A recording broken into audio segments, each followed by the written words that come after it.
We all have obstacles and challenges and we face every day. And as life changes, those obstacles change. And we use those obstacles and challenges as validation to ourselves to put fitness off until later. And my goal is never to convince people that eating right and exercise is important, because everyone knows that. But what I have to do is help them realize that even though they're busy, they can still make it a priority. And if they do, their quality of life will be better. Are you done with being that pregnant or postpartum mom in the gym who is always stuck on the sidelines feeling horrible, saying, "How come no one ever told me this?" Are you ready to finally say no to a mom life filled with excess weight, injury, overwhelm, and fatigue? Then help is here. Welcome to the Strong Moms Fitness Podcast, where we dive deep into the information you need to be the strongest woman in and out of the gym, even if you are a mom. If you are done going through your pregnancy or postpartum fitness journey clueless and unprepared, if you are ready to commit and say yes to being that badass fit mom who is shredded and stronger than before the baby, well, listen up. Because this is where we talk about all of the things your doctor or trainer never told you about, so that you can achieve the body you want and take your athletic strength and performance to the next level. Get ready, because here's your host, Daisy Bravo. Well, hello, and welcome everybody. I am pretty stoked. I always say that. I love having the opportunity to interview the most amazing people in the health and fitness industry. I feel so lucky, so blessed. That's one of the main benefits of having a podcast. I get to talk to some really cool people that I wouldn't otherwise talk to in every day, since we're all so far away. We're all distancing. We're all locked up in our homes. And only with the power of the internet can I chat with all these great people. And every time I talk to someone, then they send me their friends. It's very, very cool. So our guest today is Chad Austin, and you're going to want to check out our show notes because Chad is an author. He is a speaker. He does a lot of fitness courses and fitness classes online. So you are definitely going to want to check him out. Now, I brought him on today because he is an expert on making fitness a priority. And I know this is a struggle for so many of us. And right now, life is chaos for so many people. And Chad takes the time today to explain to us how we can fit fitness in our lives, even when things are chaotic, things are looking a little bit different. Maybe our life is changing. Maybe we're moving on to another phase in life. Chad is going to talk about how we can really fit fitness in. Now, Chad Austin is a personal trainer. He is a two-time best-selling author, and he is the owner of Priority Fitness in Overland Park, Kansas City, Kansas. Priority Fitness's name was inspired by his award-winning book, Make Fitness a Priority. Now, Chad has over 15 years in the fitness industry, and he has learned the true purpose of a fitness professional is to actually help people figure out how fitness best fits in their life so that they can make it a priority for their lives. Now, Chad is a huge sports fan and enjoys staying active. He believes that the best things in life are done outside of your comfort zone and is always looking for his next challenge. For every obstacle Chad takes on, he always has the best pit crew in his corner. He has a beautiful fiance, Jess, and they're soon to be married, and their golden retriever, Walter, who is his fitness priority mascot. So I want to welcome Chad to the Strong Moms Fitness Podcast.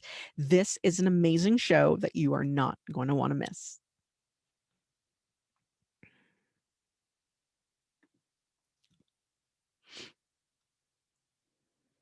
Chad, welcome to the Strong Moms Fitness Podcast. I am so excited to have you on the show today, and I really appreciate the work that you do. And I wanted to bring you on the show today because you're the no excuses guy.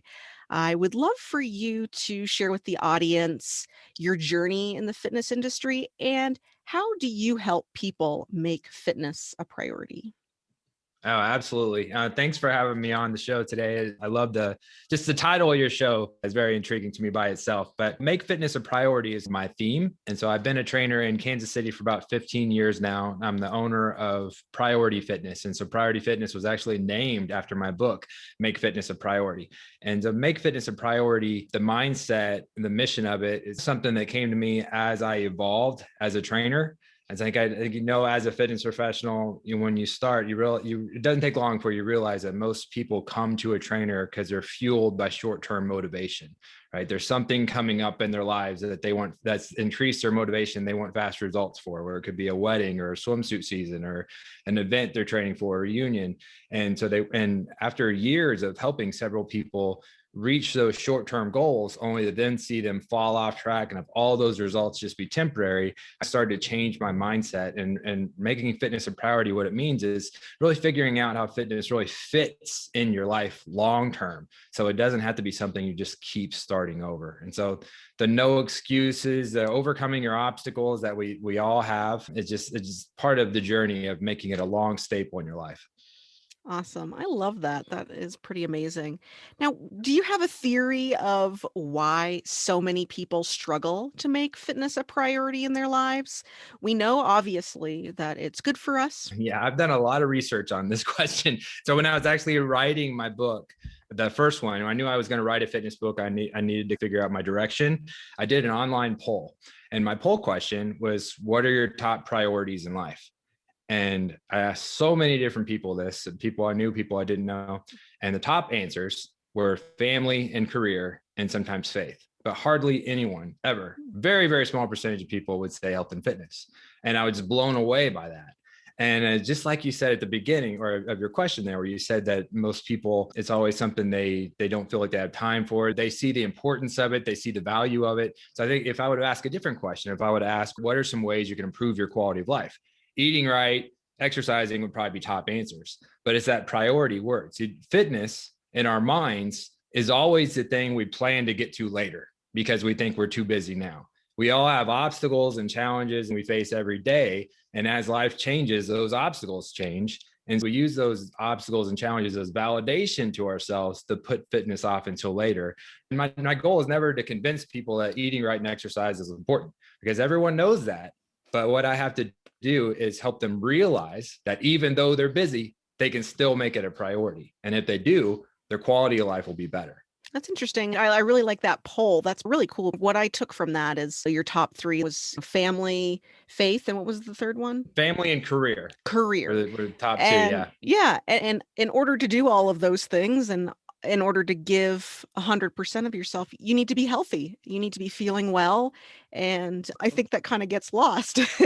Yeah. Is like you're saying, is like, oh, that's in the background there. But I don't know if people put that together, is that in order to be the best for your family, you're going to have to be healthy. How, if you're feeling miserable and sick all the time and you can't move around, how can you give your family the 100% that you want to? So I really Yeah. like that poll. Now, I have another kind of follow up to that. And I want to know, what advice do you give people to keep going? Many times people start a program, maybe they have a goal, and there's usually some event that they're trying to look good for, like a wedding. People start and for a week, or they're on a low calorie diet. They work out in the morning, they're working out in the afternoon. They're doing this for about a week or so. And then at the end of the week, they're like, I'm going to step on that scale. And then they see that the scale hasn't budged, or maybe that the scale has gone up a little bit, and then they get disheartened and discouraged. How do you help people with something like that? Yeah, you're absolutely right. It's so easy to get started, but then it's so easy for that motivation to be gone when you're just, if you have any disappointment. And another trainer of mine that said something this last year that really was a takeaway for me, and I say it all the time, but he said the weight loss is the weight on the scale is the least accurate measure of success. And I think that is, there's not too many statements that are that true, because there's, and so, and but I take that and I go deeper. Every client that I have, that I try to avoid before and after pictures and just testimonials and showing on, avoid making it about the scale and try to focus more on not just weight loss is part of most people's goal, but they're focus a little bit on the non-scalable victories too that you can't see from the scale. And all of our testimonials are not about what you've lost, but what you will gain. What will you gain by making fitness a priority? And so, but to keep your mindset, keep your spirits up and keep going, there's got to be it's got to be more than just a number on the scale. And so one thing is always to know why you started. And so the power of your why is something we stress a lot with our Make Fitness a Priority. And so we're community. And so knowing because when you're not always going to want to work out, you're not always going to be excited about workout. Sometimes you're going to have to do it when you don't want to. Sometimes you're going to want to eat something that's not on your meal plan and you're going to have to talk yourself out of it. There's going to be a lot of sacrifices you're going to have to make. And there's going to be tough days where if you don't remember why you do it, then you're not going to be able to keep going. So focus on digging deeper on your why. So not just I want to lose weight, but why is it so important to you that you lose weight? What will you gain after you lose weight? How much better will you feel? All those things. And so I think that part is one thing that helps you keep going, but the other part of it, not getting stuck with just those short-term goals, motivation in whatever form, whether it be short-term or something coming up, whatever gets your motivation started is awesome. And you got to use it to your advantage, but you always have to take the time to ask yourself, what's next? If you're jumping into a 30-day challenge, you can't have an end in mind. I've made this mistake so many times where I've gotten on a 12-week program or a 30-day program and I've done great in it, but I've never taken the time to ask myself, what am I going to do after this? What's next? And if you don't take the 2 seconds it is to answer that question, then what's next is going to be nothing. And all of those results you just work so hard for are going to be gone too. So I'd say going back to your why is very important, but then also what are you going to do next? Always have a plan of what's next. Now with the what are you going to do next? Is that why, and not establishing that, is that why you find that people have these fluctuations, these yo-yo scenarios where maybe they've lost a lot of weight and then all of a sudden they gain it back? Is it because they haven't planned for the long term and they're really just thinking for that short-term event? That's a big part of it, I think, is not ever asking yourself next. And when I say that, by the way, that what you're doing next doesn't mean you always have to work out as hard as possible. Even the most professional athletes on the planet, they have seasons. And so they're not going to work out as hard as they can all year round. They have seasons where intensity changes, but you always need to have a plan. Even if you're taking it a little bit easier, know what you're going to do there. But I think that's part of it, is just not as only thinking in little chunks, and you're not thinking what's next and having a plan that you're following. But the second part of it is making sure whatever you're doing fits in your life. So that's a big problem with a lot of programs out there. I think when you're trying to find a fitness program that fits for you, for one, it can't have an end in mind. And if it does, you better be good at asking yourself what's next. But the other part is that it can't be the same program for everybody. If a program is not customizable to you, then it's the same program for everybody, regardless of what your fitness level is, what your schedule is. If the goal is just to work as hard as possible to get as much results as possible in this little window of time, and it's not catered to each person, then you're set up to fail. And so fitness is not one size fits all. I think that's a very important thing that all trainers have to learn, that what worked for one person is not going to work for the next, that it's not one size fits all. And so and just know that if what you're doing for fitness, if it doesn't fit in your life, then it's not going to be in your life very long. So no matter how good your intentions are when you start, you're not going to be able to keep doing. Eventually you're going to fall off track if it doesn't fit with the rest of your priorities in your life. It doesn't fit in the life you're living now. Cool. Now, I have a mixed audience here. A lot of the women that I work with, some of them are really truly diehard fitness junkies. They're almost addicted to fitness and it's their own right, and they're a little competitive. But I do have a lot of women that start corrective exercise program after babies so that they can start getting back into fitness. And some of those women have actually never really worked out before. And now they've decided they've got this new baby, and maybe they should make fitness a priority.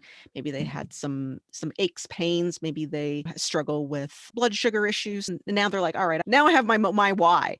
My baby is my why, and I need to take fitness and health into my own hands.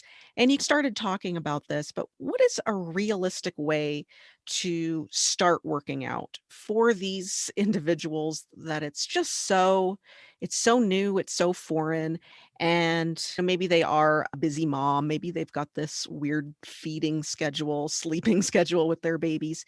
How can they set themselves up for success and avoid disappointment and overwhelm? Yeah, I think part of it is, well, for one, it has to fit in your life, but also it is starting where you are now. And so I have a lot of clients that I've been a trainer for 15 years. So I have some clients that have come in and out of my schedule over time where I've helped them get great results and helped them get fitness a priority in their life.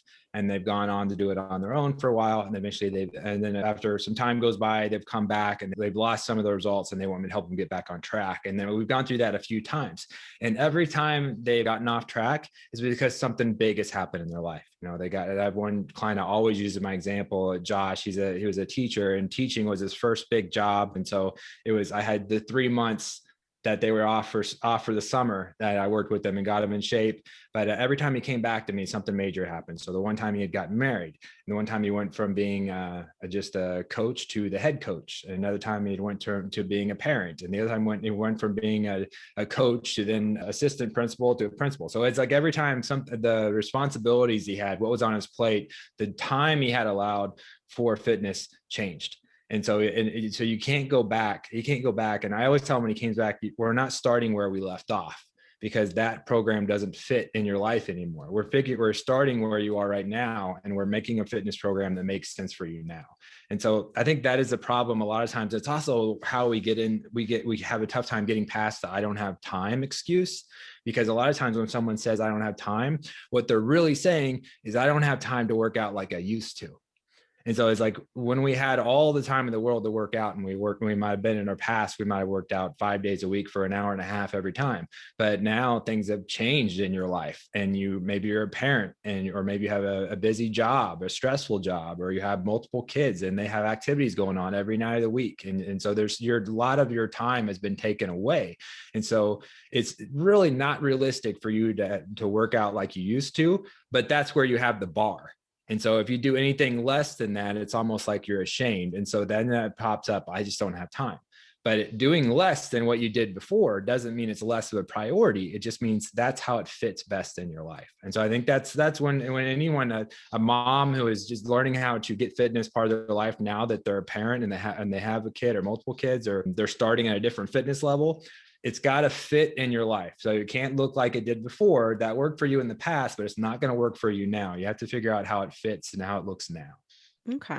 Now, just to follow up and elaborate on making something like fit into your life, how does someone analyze that? Do you look at your day to day? Do you see where maybe you open up a calendar and do you say, oh, well, I think that on, Mondays, it looks like my morning is free. How do you help people figure that out? How do you take that to the next level?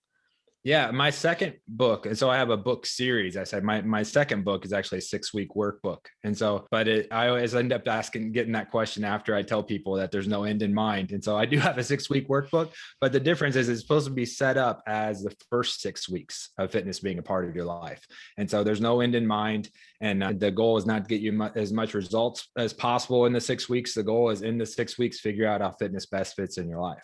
And what we talk about in it is it's your schedule, like figuring out when the best time for you to work out is, when you're going to have the most energy, when you're going to have the most time, what equipment you have, where you're going to work out, if it's going to be at the studio, if it's going to be at the gym, it's going to be at home, and just figuring out those things and then getting it into schedule. So the first way that all trainers and any productivity coaches, the way you get over that, I don't have time, one way is scheduling it. And so making sure that all the other conflicts you have with your family, with work and everything else, that you're working your workout in around those conflicts. And then once you have it in your schedule, that is your most important appointment of the week with your most important client. And you just can't move it. And you can't justify moving it. And so, but yeah, I think it's going through what priorities you have with your family, your career, your job, all those things, and figuring out where the best time to put it is and what it looks like now starting out, and what equipment, what space, everything. And so you just got to start from ground zero, making a plan. Cool. I like that. Now, so you're working with someone, they have a plan, the wheels are turning, they've finally started to get in a groove and they're following a regular pattern. Now, let's just say there's a bump in the road.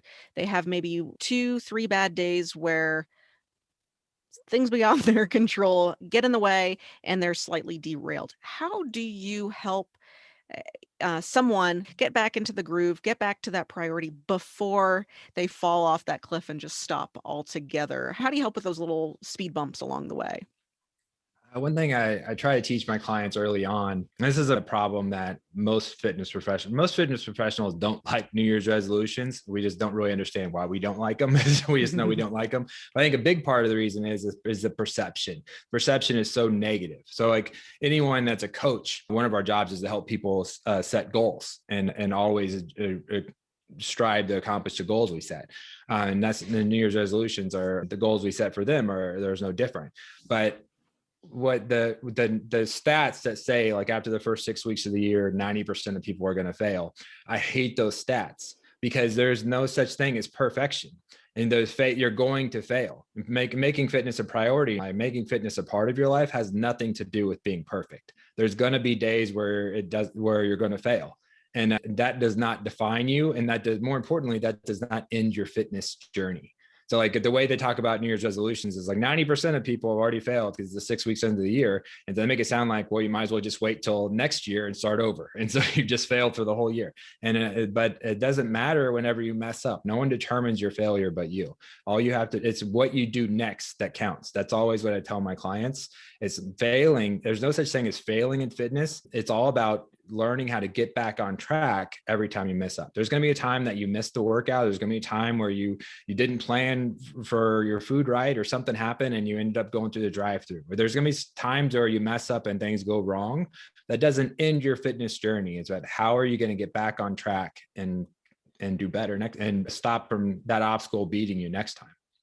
Awesome. I love that. Yeah, it's so easy to find, an excuse and then you're just, or you hit the snooze one day. That doesn't necessarily mean that every day you should be hitting the snooze. It's one little speed bump and just get back the next day. So pick yourself up. Do you notice a pattern of people with excuses? If someone uses the excuse, they're tired, and you found a way and you've reframed the tiredness excuse. Do you find that there's some individuals that just naturally, once they seem to reframe one excuse, do you find that sometimes another one pops up in its place and then you have to keep working to it reminds me of like a video game is like another bad guy comes and then you have to bust that guy and then another one comes along. Do you Yeah. find that it's like with a lot of individuals that's just a natural progression when trying to make fitness a priority? Is there always some new excuse around the corner? Yeah. Yeah. Always there is. I feel like that's just human nature. That's just who we are. We're never going to have a shortage of excuses. And so that's why we keep putting off fitness. We use excuses, keep putting fitness off till later. There's a test a little exercise I do with people to help get over their excuses, but it's just understanding that I think I got into obstacle racing several years ago, and I've done a whole bunch of them. A couple of them that are 24 hours long and big obstacle races. And I think that a lot of the reason I got into them is just because of the correlation overcoming obstacles does with overcoming your excuses. It's really the same thing. It's like every time you come up to it, we face obstacles every day. Every time we come up to an obstacle, we have two choices. We can either overcome the obstacle or the obstacle can overcome us. And I think we face that excuse that every day. And I think that's all an excuse really is, just an obstacle you haven't overcome yet. And so that's one thing I always tell my clients, there's always a way. And so you can either find an excuse or you can find a way to overcome the obstacle. And so some obstacles in my book, I have a chapter that I call How to Be a Donut Slayer. And the donuts are excuses basically. And so, that's something I stole from my wrestling coach in college. He had dragons, he called them. He wanted to teach us how to be dragon slayers. So dragons were all the obstacles that a 19-year-old college wrestler could face that would stop him from having a good year. And so you can imagine everything that could go wrong for a 19-year-old wrestler. But a donut, I call it donuts because to me, a donut, it can be the best thing on the planet or the absolute worst thing that will derail me completely from my fitness program. And so, but the donuts are the curveballs you can't see coming. So like, there's some excuses, some obstacles we know we're going to face because our track record tells us. And so we can prepare and have a game plan to how we're going to overcome them. But there's going to be times where curveballs are thrown at us that we can't plan for. And you have to adapt. And learning how to always adapt and have that no matter what mentality. I'm going to get my workout in. I'm going to make fitness a priority. Every time you do it, you're that much stronger for the next obstacle that comes. That's cool. You'd mentioned this earlier, bringing it back to your why. Maybe in the moment when you're slaying that donut, you've lost sight of the why. It's way back behind you. So bringing it back to your why. Do you, in either your books or your coaching, do you help people to establish that why? I know initially people look in the mirror and want to look like so and so, or they grab a chunk of fat on their stomach. Do you help people find that deeper why that's more sustainable than losing some fat? Yeah, I think that's a very important process that everyone has to be able to go through if they really want to get long-term success, is to be able to dig deeper to understand at the core of why this is important to you. And so I have so many good examples. I'm sure you do too, of people that I've gotten to dig deeper and dig deeper. And so when they come back with the vague response of I want to lose weight, okay, why? Because I'll feel better, I'll look better. Why? But I know my mom is one of my first huge success stories when I first became a trainer. And so she was diabetic and had gotten pretty far overweight, but we used to go skiing as a family every year. And it was the first time we went with my nephews, I remember, and we hadn't gone in several years, but my nephews were so little, they weren't even using poles. They were just skis. But my mom was just so out of shape that she was only to go down the mountain one time, and her knees, her back, everything was bothering her. And so that was it for her whole trip. And that became her reason why she wants to be an active grandma with my nephews. But that started her why. And it's such a deep core why for her. She lost 80 pounds within the next year. Her A1 level went down enough. She didn't have to take diabetic shots anymore. She just completely changed. She's a very active grandma now. And so, but I had so many stories like that. It's just, it has to be, it's when I say dig deep, you have to really dig deep to understand why it's important, rather than just the vague answer of I want to lose weight or it'll give me more confidence. I have another one I'll share real quick, that someone that always wanted to get in shape she had an annual swimsuit or a swimming lake trip that she went on with her friends. And it seemed like it was a couple years in a row that I was helping her get in better shape for this. And so I finally made her dig a little deeper and ask why it was, but it was about her losing weight and feeling better. But she realized that she has a big group of friends that she's really close with, but whenever they took pictures at the event, she realized she wasn't in any of the pictures, because she was always wanting to be the one taking the pictures. She did not want to be in the pictures next to her friends who made her feel like she was more overweight. And she wanted to be in the picture so she could have some of those memories. And I thought that was something I hadn't heard before. I thought it was just so telling. But you have to be able to dig deep with yourself and really ask yourself why it's important, and just keep digging deeper. But the stronger your why, the stronger you're going to be when you face adversity. Wow, that's amazing. That I can sure that can get a little emotional for a lot of people when they finally reveal what that deeper why is. And I think sometimes I'd probably assume a lot of people stifle that deeper why. Maybe they're embarrassed or there's some shame behind some of Yeah. it. Do you find that some people need to get to almost a rock bottom before they get serious? Yeah, they do. And not to and then that's where my mom was on that trip. Mhm. She did hit that rock bottom point and was in the shame. There's way too much shame in this world. We should never be shamed of ourselves for these things, but having the guts to dig deep enough and actually call it out takes away all that power. It takes away that shame, takes away that power, and gives it back to you. And so but yeah, it definitely seems like you have to get to that breaking point sometimes. You don't have to, but a lot of people that have been able to get there, you can dig deep on your own and get there, but you have to have the strength and the courage to be able to ask yourself and have the integrity, the honesty with yourself, to be honest with yourself and really say that whatever that shame is coming from that you shouldn't have, take its power away by calling it out. Cool. I really like that. So now that someone has maybe a why established and they've decided that they're ready to get going, I want to talk a little bit more about actually getting started and trying to pick that maybe that routine or activity that you're going to do regularly. So maybe someone wants to choose thinks, oh, running's going to be great for me, or I'm going to join this basketball league. That's going to be a fun way to get going and starting to do some activities.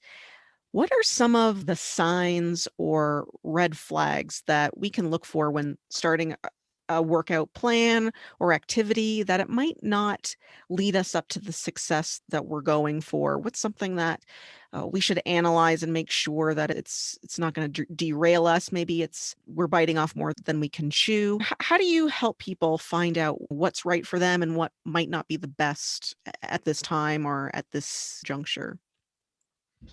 Yeah, I think that the red flags you mentioned, I definitely making sure that the program doesn't begin with the end in mind, and make sure it's not that it's not the same for everybody. Those two things, those are things I always point out first. But then making sure that you're surrounded with the right people. And so if you're trying to do hard things and you're surrounded yourself with people who are going to be enabling you to go the opposite direction or are not going to be supportive of your cause, then you're setting yourself up to fail, and making sure you're setting yourself up to have the best chance to succeed. And so extra things that you like to do that are activity are going to be easier to do. So if you like to be able to see your friends, so going to a group class where you can see your friends, or going to a group intramural sport where you can see your friends, that's going to be easy. If you like the accountability of if you have a group of friends that are already making fitness a priority and they're active people, then do more with them. If there's, and on the flip side of that, if there's things you don't like to do, they're important for what your goal is, then try to pair it with something that you do like to do. Like if you hate to do cardio, if you hate to do cardio, you need to do some cardio, then doing cardio while you're watching one of your favorite shows or listening to one of your favorite podcasts, or doing it with a friend that you want to be able to spend time with. That'll be helpful. Or, I mean, but that's the way it is. You're surrounding yourself with people that are on the same mission as you is always going to help. But you're trying to find as many exercises that you do find enjoyable and like to do. And then the ones that you don't find enjoyable, make sure you pair it with something you do find enjoyable. Very cool. I like that. You were saying maybe work seasonally. If you know that you like to, let's say, run during the summer, you're going to hate it in the winter months. Do you suggest people look at the calendar? Is that another thing that you look at when people are building their fitness? Yeah, for most people, there won't. But I do know a lot of people that if you've always used weather as an excuse before to not do something, but you haven't actually experienced doing it, then I would challenge you to experience the bad weather.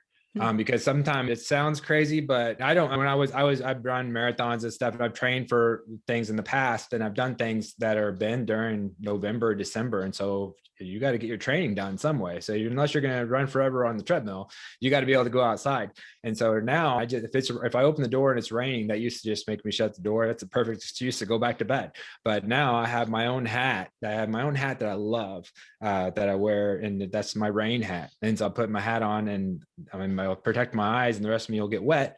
But if you haven't ever done it before, it can be a very empowering feeling to go and run in the rain, or go and or even to put or layer up and go and run when there's snow on the ground, knowing that it stopped everybody else, but you overcame that obstacle and you're enjoying it. But if you haven't done it before, then I challenge you to go experience it, to go and run in the rain or run in the cold weather and just layer up. Don't let it stop you. You might be surprised the feelings you get from doing that.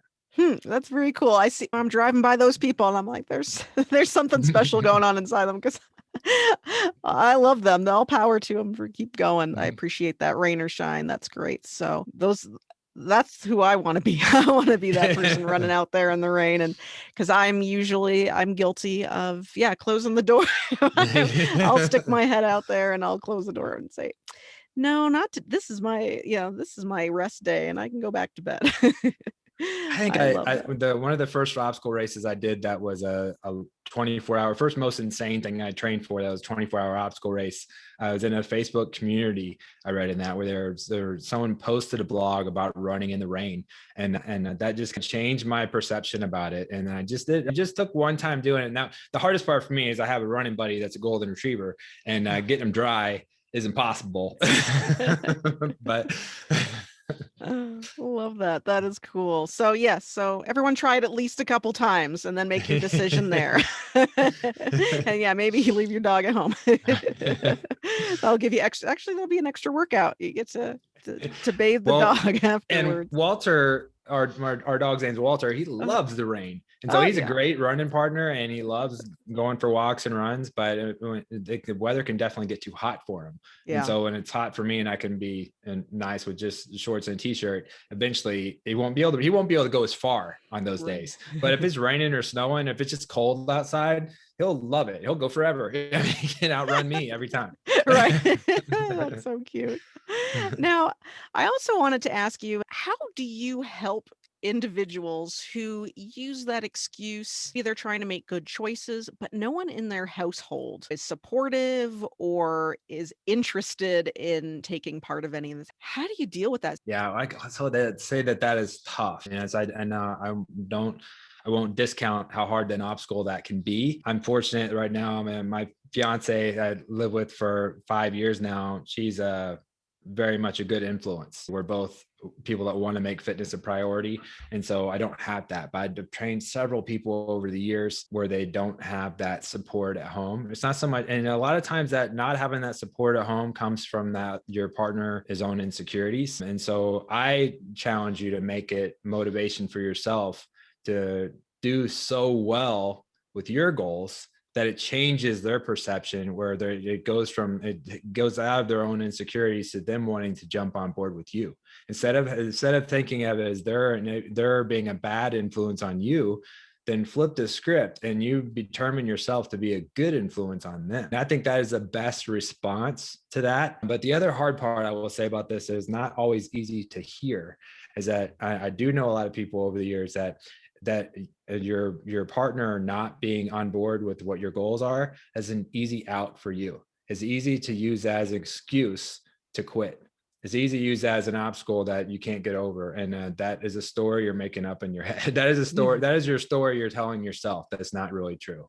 But I think most, and sometimes I'm never saying, I always try to surround myself with people that are on the same mission as me. And so I know I can't imagine how hard it would be as someone that didn't want to work out or always wanted to eat bad food or drink or whatever else that in excess against what I would want to do. But I just think there would be a point where you could win them over, and that would be my mindset. Mhm. Is this to change your focus from them enabling me in a bad way to I'm going to enable them in a good way, and so I'm going to get them past their insecurities, and I'm going to get them to jump on board, and they're going to follow my example. I like that. That's really cool because it's definitely an excuse that I hear quite a bit. And it's like you just turning the tables there. Instead of that one person having the influence over you, you change that and you're going to be the good influence over them. I like that. I really appreciate you sharing that. And you've shared so many amazing, great tips and tricks and really things that people can take action on even right away.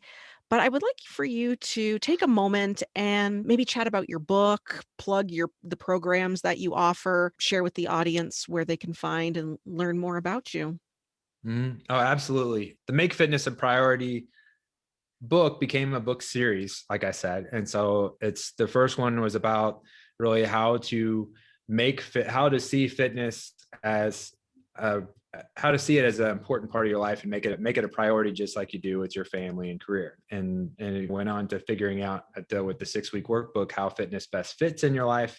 And then the third book is just tips, so it's an idea of if you try to change too many things at once, you're going to end up changing nothing. And so it's a tip you just go through a book and just one tip a week, one tip at a time, to not try to change too much at once, but just to start giving some healthy habits. But I'll share a link with you that you can share with the audience, where I have a page set up if you wanted to join the Make Fitness a Priority community. We have a free boot camp that we do every Saturday, and that's where you can get all of my books, including the 6-week workbook. But if you're someone who wants something different, you like what I said today, and you want something to help you get started, if you want long-term success, and like most people that get in this, all of us have been on this roller coaster before, where we've gotten in great shape, gotten out of shape, lost weight, and then put it back on. And it's because you haven't figured out, you haven't done something, you haven't figured out the best fit for you. And so the 6-week workbook is really designed just to help figure out how fitness best fits in your life right now, and so that you can keep doing it long term. So like I said earlier, if it doesn't fit in your life, you won't be doing it long term. And so the other part of that you have to learn from the workbook is that as life changes, so we get unexpected changes all the time. Maybe we get married. Like I'm getting ready to get married in about 65 days. And yeah, so it's coming. And so actually won't be much of it feels like it won't be much of a change because we've lived together for a while now. but a lot of people, that's a big change in their life. Or if they become a parent, or maybe the other side of that happens and you get a divorce, or maybe you get a promotion and all of a sudden you travel more for work, you become parents. And so there's so many things that can change the balance of your life. And so you have to be aware of that, because when something big happens, and if you don't adjust to that change, your balance can get messed up. And the first thing to suffer is always fitness. And so you have to be able to figure out how fitness fits in your life. But then when life changes, you have to figure out how fitness fits in your new life. And so it's something that you just have to learn if you want to make this long term. But I'll share the link where people can go and they can find my books and they could get started with being a part of the community. And so I have an app also that's just a small monthly fee. I think there's a discount code where you can get half off, but it shows all the workouts that we do with the community, that we do hybrid model. So we record them all. And so they're available now just on demand. And so it's one thing to have a personal trainer, but it's now that we're still social distancing and getting vaccinated and everything, we're not able to do everything in person anymore. And so rather than just having an online workout where it's demonstrations and you follow the workout, it's different having an actual online class. Even if it's a replay, it's going to feel like you're there in person. And so it's a whole new level of accountability that helps. But awesome. Great. Well, thank you. I'm going to make sure that we definitely plug and link everything that you had mentioned in our show notes. So anyone listening, you can definitely head to our website or the show notes on your favorite podcast player and check out all those links to Chad. So thank you so much, Chad. I appreciate you taking the time to school our audience here and help them make fitness a priority. I know it is so easy to make excuses. And I find that as a family grows and as life gets busier, those excuses, they get harder and harder to fight and slay those donuts. So I want to thank you so much for taking your time. And I know the audience really benefited from your chat with me today. So I want to thank you and hope you have a great day. awesome. Thanks for having me on. Thank you. Well, that was awesome. How many of you have now found some new motivation to get going again with your workouts? If you've been derailed, if you've found that you've been using excuses like crazy, I'm hoping that this time with Chad has given you some new motivation and confidence that you can get going and start up again. So I want to thank you guys for joining me today. And I want to remind you that if you are listening and perhaps maybe you've just had a baby and you want to get back into fitness, but you are worried about how to get started, how to get going, how to do this safely, how to avoid or have some assistance with things like diastasis. Maybe you're dealing with some leakage issues, maybe prolapse or hernia. Or if you just want to get back to the gym safely, I want you to check out my newest fitness program, Rebuild After Baby. You can find that on my website at rebuildafterbaby.com. You are definitely going to want to join that. That is going to help you get started, get going. If you have maybe a fitness goal to get back to something like CrossFit or something more high intensity, maybe some running, this is the place. This is your step one. This is where you need to get started with before jumping into something more intense. So check out my website, rebuildafterbaby.com, and also check out Chad's links that I have listed in our show notes. I want you to have a wonderful day, and I look forward to chatting with you next time on the next episode of the Strong Moms Fitness Podcast. Thanks for tuning in, and we look forward to seeing you next time on the Strong Moms Fitness Podcast. Now remember, go subscribe so that you are the first to know as soon as new episodes drop. Also, be sure you don't miss out on your chance to win a free program of your choice from Strong Moms Fitness. All you have to do is leave a 5-star review. Screenshot it before you submit and send it to Daisy at strongmomsfitness.com. Your review helps other people find our show. And as a thank you, once a month we choose the review that makes us all warm and tingly inside and award that lucky lady a free program of their choice. So do it now. It could be you. See you next time, you badass mom, you.